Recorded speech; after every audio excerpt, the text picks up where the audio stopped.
Hi everyone, welcome back to Miss Allison's Kitchen. Tonight we are going to make a vegetable Tuscan soup.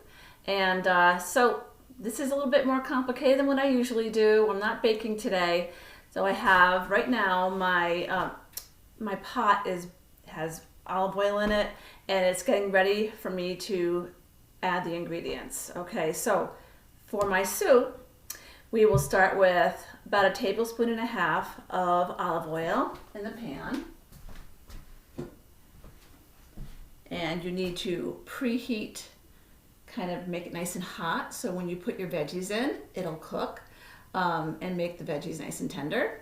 So we're going to saute them for probably about 10 minutes until they're soft and tender. But let's get started with this. I'm going to add a little bit more olive oil, and I have an onion. I have 2 cloves of garlic and some green onion, 2 sprigs of green onion. I have 2 carrots sliced. I have 1 zucchini quartered. I cut it in half and I cut it in half again. I have a can of cannelloni beans, and I have a can, 28 ounces of diced tomatoes, and I usually put in about 32 ounces of vegetable stock. Okay, so that's that, and I'll show you how it goes. So I'm going to start with, now it's nice and hot, I'm going to put it on this wooden holder here. I'm going to start with the onion. As you can see, it was pretty hot. I'm going to put the garlic in and the green onion in. Now you can use leek in this recipe too if you want, because leeks are really good in soups and it always tastes good. So I have that. I'm going to put that on the stove to make it tender. Now, with this recipe, what I like to do is at the end of the recipe, I like to put in a little bit of grated cheese, parmesan, or you can throw in cheddar if you want, or you could throw in mozzarella if you want. And I usually like to have it with like a grilled cheese sandwich, and it's really delicious. So that's sauteing, and I've already cut up all my veggies. So what I'm going to do is, so next I'll put my zucchini in. And then I will add my carrots, and then I'll put all the liquids in. Okay, so I'm gonna bring that over. In this recipe today, I'm gonna shorten it up a little bit because I don't want to keep you guys hanging around while it sautés. It smells so good, and it looks actually like it's sautéing pretty quickly. So I'm gonna give it another minute. You can also add basil to this recipe if you have fresh basil, but I have thyme today, so I'm going to put a little bit of thyme in there. Maybe like 3 sprigs of thyme. Okay. Sounds like it's just about ready. All right. So I'm going to grab that. Unfortunately, I can't film on my countertop. It's just not conducive to filming. So I'm going to put the carrots in. I'm going to saute those a little bit with the zucchini, and I think I'm going to add my thyme in too. And about a tablespoon, more like a teaspoon of salt, because that'll be too salty. Because the tomatoes kind of give it a salty flavor anyway. So I'm going to put that on and turn it up to about medium heat. And can you hear that sizzling? I can hear it sizzling. So that's that. And then comes the tomatoes and the vegetable stock. Now, in some recipes, you can put meat in the pan, like a pancetta or a bacon in the pan. But if you want to keep it totally vegetarian, you'd have to skip that part.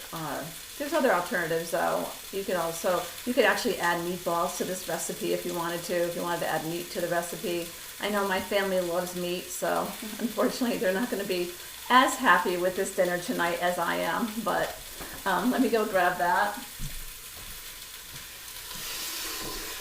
So this is sauteing pretty well, and really you just want to brown it a little bit. So I'm going to add a whole can of 28 ounces of, this is chopped, or I'm sorry, diced tomatoes today. And what did I say? Is it 32 ounces? Yeah, 32 ounces of vegetable stock. Now it's definitely going to be a tomato-based soup, so you might want to, you could also add a little bit of sugar to kind of level off the acidity if you don't like it to be too acidy. But, so that's that. And I didn't mention that once this, oh, I forgot my beans. I'm going to put the beans in now. This is 1 can, about a pound of beans. Now, depending on how much you like beans, you can put the whole can in or half the can.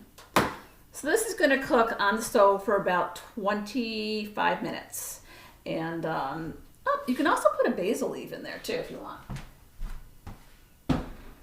This is really adjustable to what you like and it's what you're a big fan of.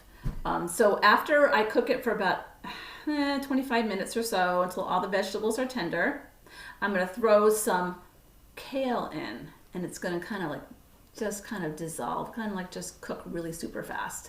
And it adds that little bit of extra vitamins to your recipe, and the kale actually takes on the flavor of the soup, so it tastes really good. So I'm going to cook that, and I'm going to come back, okay? Thanks so much. Okay, so here we are back. I have my pot of soup. I'm going to bring it over. And I am going to mix in my kale. I mentioned that before, so I'm going to put that in. That's, woo. So when you're doing the kale, you have to make sure to take these hard kind of rib sort of part of the leaf off when you're doing it. So I usually do about 2 or 3 cups. There's 1 cup. There's 2 cups. Let's see. Sorry, I don't know why I just had a southern accent. It's fun talking to yourself here. Okay, on Allison's Kitchen. All right, hold on. Okay, let's see if we can see that. Can you see that lovely soup? Okay. So what I decided to do when I was watching it bubble up, I decided to add some pasta. If you are gluten-free, you wouldn't want to do that, or you'd want to use the gluten-free pasta, but I used about a half a cup of rotini just to make it more of like a heartier meal. So I am going to, so I just put 2 cups of kale in there. If you like the kale cooked down, then you would leave it in and cook it a little bit longer. But if you don't mind a little crispiness to your soup on top, then you would just leave it on there. I mean, you just cook it for a second or 2. It really doesn't take long. It's already kind of soft already. So here's the soup. And so I'm going to put it in a bowl.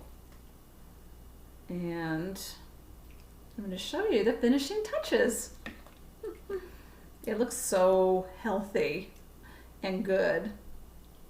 So I mentioned before when I was putting the pot on the stove to add a basil leaf. You can add basil if you'd like. You can add a bay leaf if you like, but you have to take that out. Bay leaf is always good in soups. It always tastes super good. Okay, so I'm going to angle this down just a teeny tiny bit. And I am going to grate some cheese on top. Just like that. And then if you have it, you can add some homemade croutons or, oh, I'm spilling it. You can add some homemade croutons, or you could serve it with grilled cheese, cut it in dip, you know how that goes. Anyway, or you could just have it like this. It is so good and delicious. it's like one of the best recipes. So I hope you enjoyed this video today. And if you decide to make the soup, please share it on the Killingly Library's Facebook page. Attach it to my post and tell me how it came out. Remember, you can add whatever vegetables you like. If you want to add celery, if you want to add cabbage, if you want to add your favorite broccoli, if you want to put that in, that's good too. You just got to kind of make sure you don't put too much of anything, so there's a little bit of everything, so it doesn't get overcrowded with one thing or the other. So anyway, so I'll attach the recipe with the post, and I hope you enjoyed this presentation of Tuscan soup, and I hope that you try it. And I'll see you next time. Thanks for stopping in.